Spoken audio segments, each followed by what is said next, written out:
freaking love this show. But yes, we do officially have word that season 9 will happen. No idea as to when just yet. I'm sure COVID has affected them in a similarly negative fashion as it has us.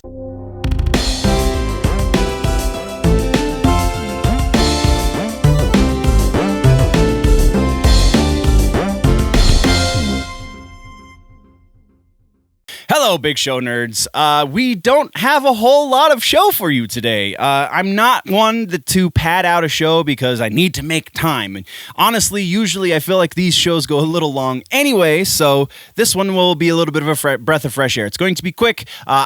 Before we jump into the news, we got a little bit of housekeeping to do. We are gearing up a lot of things on the Black Lion Endeavors side of things on the Big Show Entertainment Network. Remember, Black Lion Endeavors is the parent company. Big Show is just a subsidiary. So that is that. BlackLionEndeavors.com, or BlackLionEndeavorsCorporation.com rather, is the website for you to go check that out. I've got a lot of stuff to do.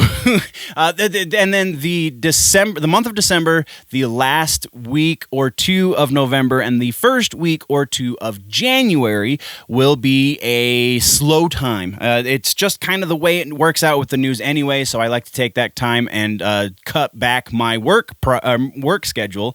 At the very least, we will be doing just a rumor episode once a week and not twice a week, much like we did last year between seasons. So this will be the between seasons section again. Other than that, things are what they are. Let's get into the news. So let's get into TV streaming.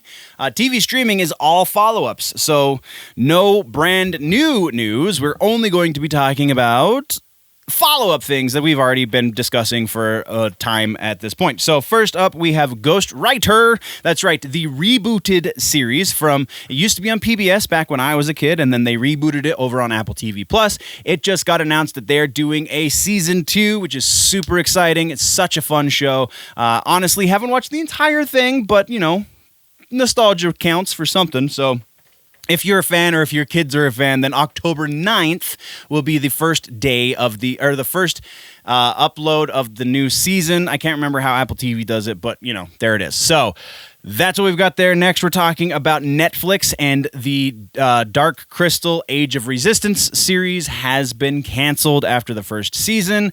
The fans of the Dark Crystal are super bummed about this, but apparently there's like 10 of those dudes, so I'm totally downplaying it. It does suck. I honestly have not watched the season just yet. There's so much other stuff on my plate that it's not really high on my priority list. Like Raised by Wolves is definitely high on my priority list, and gearing up for The Haunting of Bly Manor is high on my priority list. So other than that, I don't know.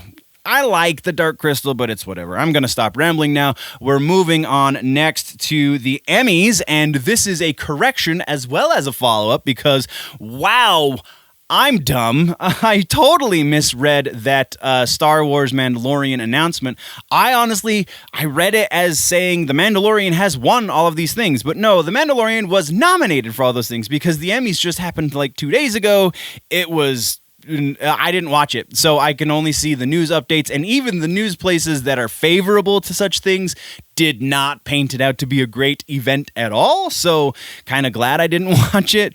But the full list of winners is linked down in the description, so you can definitely click on that and go see. But honestly, if judging by the ratings, by the number of people who watched it or didn't watch it, I guess is probably more appropriate, there are videos on YouTube that go up and get more watches in a single day than the Emmys did on terrestrial television. That should tell you something. Anyway, so yeah, you can go find that down in the link down below.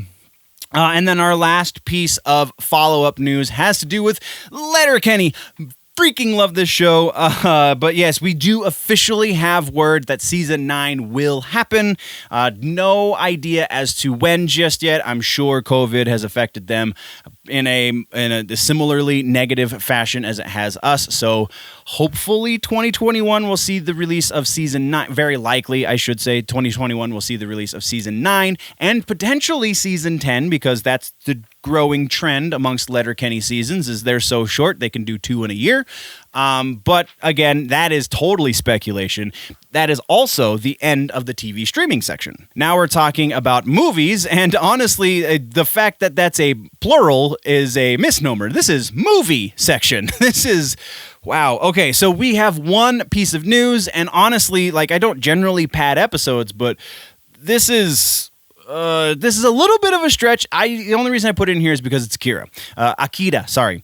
Akira is getting re-released into IMAX. There is a 4K remaster that they are putting into IMAX theaters on September the 24th, so 2 days from now, or probably tomorrow as you're watching / listening to this, because it takes me a minute to edit these bad boys and get them up, so very likely, as you're watching or listening, it is already the 23rd. So definitely go find, I linked to... a site where you can see what theater, because it's a very limited release, but it should be in a theater that you should be able to get to. IMAX only, 1-day event. If you can, you should, and it's going to be amazing. I got to move on. That's all we've got for movies. Now we're talking rumors. Rumors. So first up is a real quick and fun one or actually it's two. Excuse me. Yeah, first day with the new vocal cords. Yeah, sorry. So Flashpoint is our first set of rumors, and the first rumor for Flashpoint is Grant Gustin is apparently going to be making a cameo to kind of trade spots with Ezra Miller from the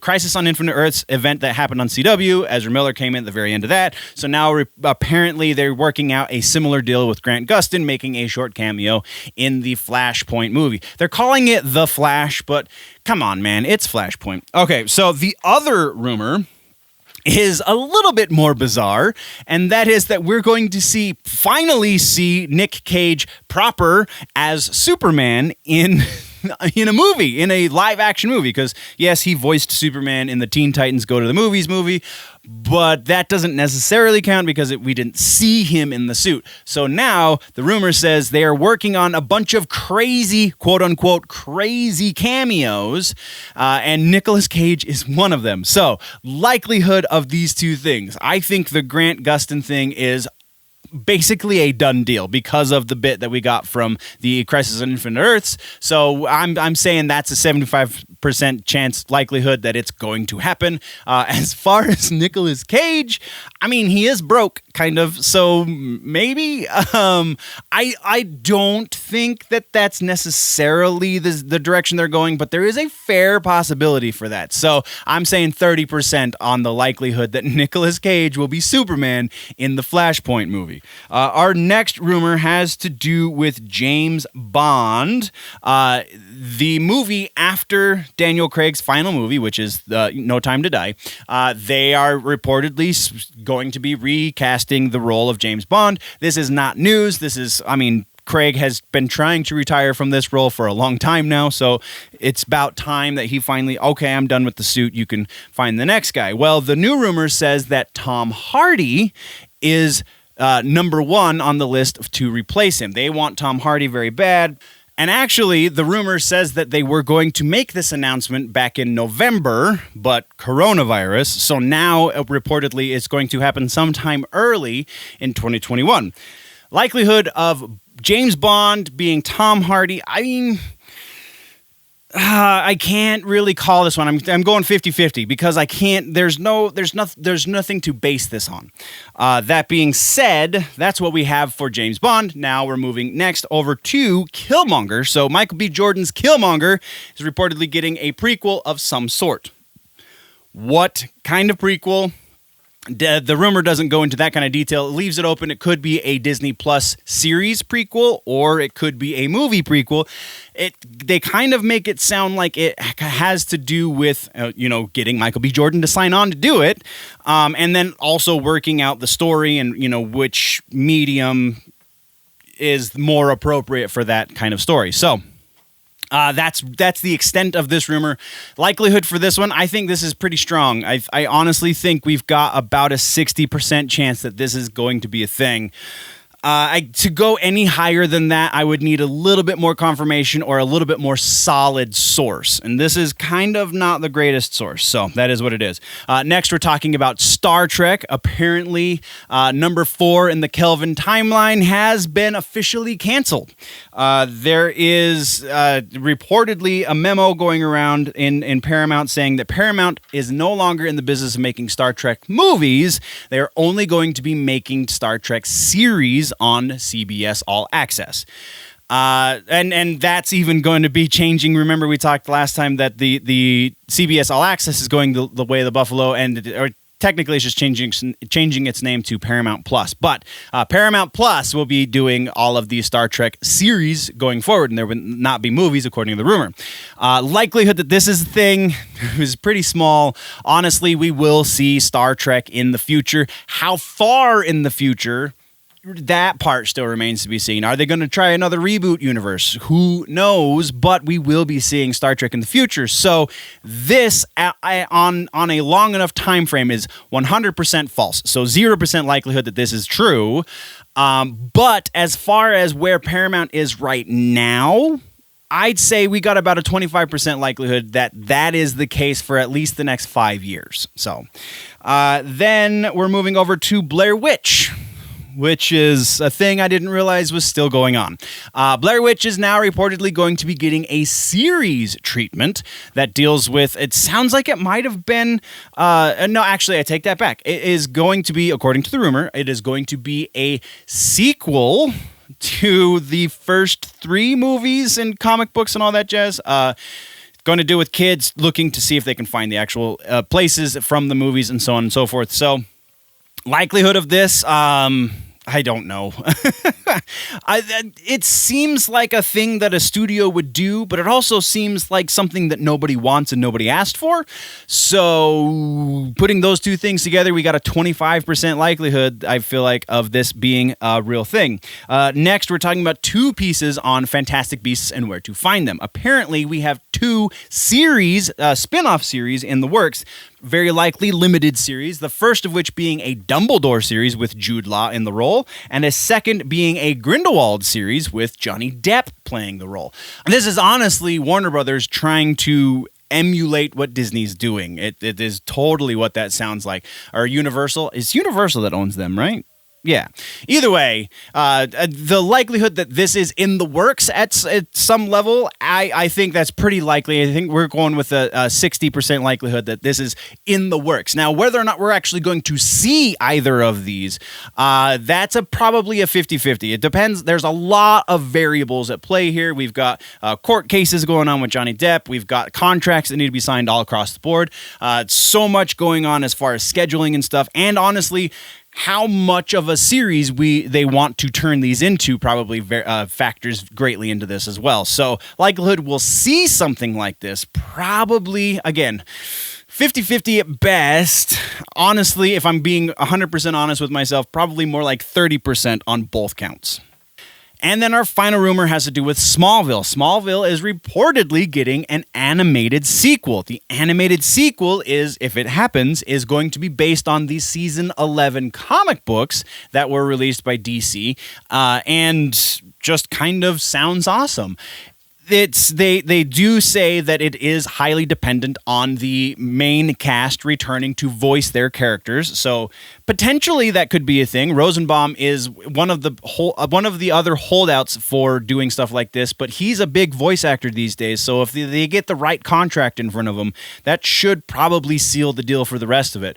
Welling, we know he's okay with doing this character for peanuts, because that's apparently what he got paid for that Crisis on Infinite Earths cameo that he had on the CW.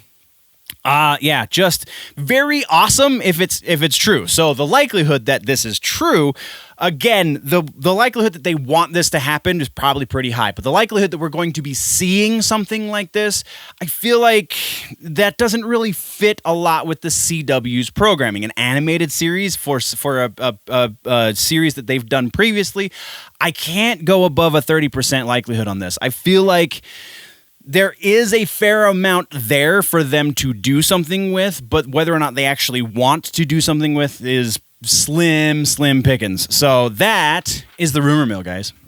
And that does it for this episode of Headlines Nerds. For a more in-depth conversation on the news, the nerd news anyway, you can join me over on my personal YouTube channel, Generally Nerdy. We do more than just news over there. There are music analyses / reactions. We get in much more in depth into trailers and so on and so forth.